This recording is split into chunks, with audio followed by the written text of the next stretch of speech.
हरे कमाना नगरिया से अहिले महादेव कहवा में कैले आसनन।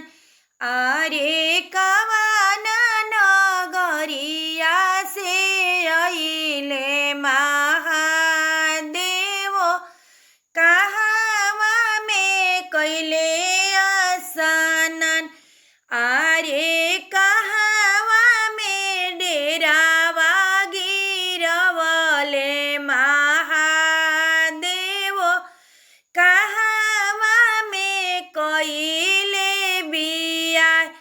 अरे कहवा में डेरावा गिरवले महादेव कहवा में कइले बिया।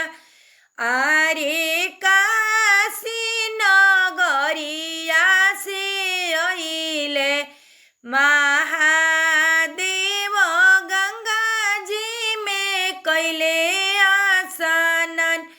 अरे काशी नगरिया से अहिले महादेव गंगा जी में कैले आसनन। आए बेला के पतैया पर आसन लगवले गौरा जी से होखेला बिया। अरे बेला के पतैया पर आसन लगवले गौरा से कइले बिया। अरे ना देखो शिवाजी के आजन बाजन, ना देखो सजल बरियात।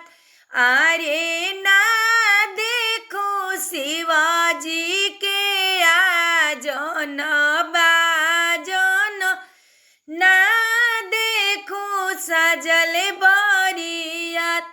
अरे ना देखो शिवाजी के सिरा पर मौरिया के कारा से होखेला बिया।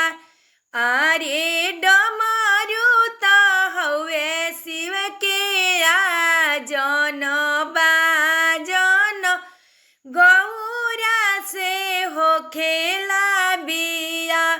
अरे चांद चंद्रमा शिव के सिर के मौरिया गौरा से होखेला बिया।